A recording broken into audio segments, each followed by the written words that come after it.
ഒരു സാധാ മനുഷ്യന് ഒരു 4 മീറ്റർ അല്ലെങ്കിൽ 3 മീറ്റർ എത്ര ആണെന്ന് അറിയത്തില്ല. ഈവൻ ഇഫ് നമ്മൾ കൺസ്ട്രക്ഷൻ ടീമിലുള്ള ആൾക്കാരാണെങ്കിലും ഒരു സർട്ടൺ എമൗണ്ട് വരെ അവർക്കൊരു ഏകദേശം ഒരു ഐഡിയ ഉണ്ടാകത്തുള്ളൂ. അപ്പം പ്ലാൻസ് നോക്കുമ്പം അതിനകത്ത് ജസ്റ്റ് ഡയമെൻഷൻസ് മാത്രമേ മെൻഷൻ ചെയ്തിട്ടുണ്ടാകത്തുള്ളൂ. ബെഡ്റൂം ഇത്ര സൈസാണ്, അതെത്ര ഉണ്ടാവും, ഒരു ബെഡ് ഇട്ട് കഴിഞ്ഞാൽ ബാക്കി എത്ര സ്പേസ് ഉണ്ടാവും, ഒരു വാർഡ്രോബ് ഇട്ട് കഴിഞ്ഞ് ബെഡ് ഇട്ട് കഴിഞ്ഞാൽ അത് ഡോറ് തുറക്കാനുള്ള സ്പേസ് ഉണ്ടോ, അതെല്ലാം ഒരാൾക്കും അറിയത്തില്ല. അത് പണിഞ്ഞ് വന്നാലേ മനസ്സിലാകത്തുള്ളൂ. 3D കണ്ടാലും അത് മനസ്സിലാകത്തില്ല. ആ ഒരു കൺഫ്യൂഷൻ എന്തുവാ. ഇപ്പോൾ പ്ലാൻ വരപ്പിക്കുന്ന ഒരു ആർക്കിടെക്റ്റിനെ കൊണ്ട് എത്ര രൂപ മുടക്കിയായിരിക്കും അത് വരപ്പിക്കുന്നത്. അപ്പോൾ എന്തോ വരച്ചതെന്ന് അവർക്ക് അറിയണ്ടേ.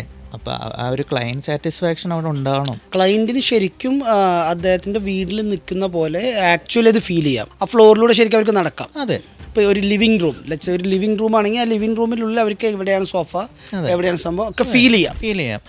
ഇപ്പോൾ വേറൊരു കാര്യം എങ്ങനെയാണെന്ന് വെച്ചാൽ, ഒരു സോഫ വാങ്ങിച്ചുകൊണ്ട് വീട്ടിൽ ചെല്ലുമ്പോഴായിരിക്കും വീട്ടിൽ ചിലപ്പോൾ കയറത്തില്ലായിരിക്കും, അപ്പോൾ ഫിറ്റ് ആവത്തില്ലായിരിക്കും. അപ്പോൾ കറക്റ്റ് ആക്ച്വൽ സൈസിലുള്ള ഫേർണിച്ചേഴ്സ് വരെ നമുക്ക് ഇവിടെ വെച്ച് ഫൈനലൈസ് ചെയ്ത് ചെയ്യാൻ പറ്റും.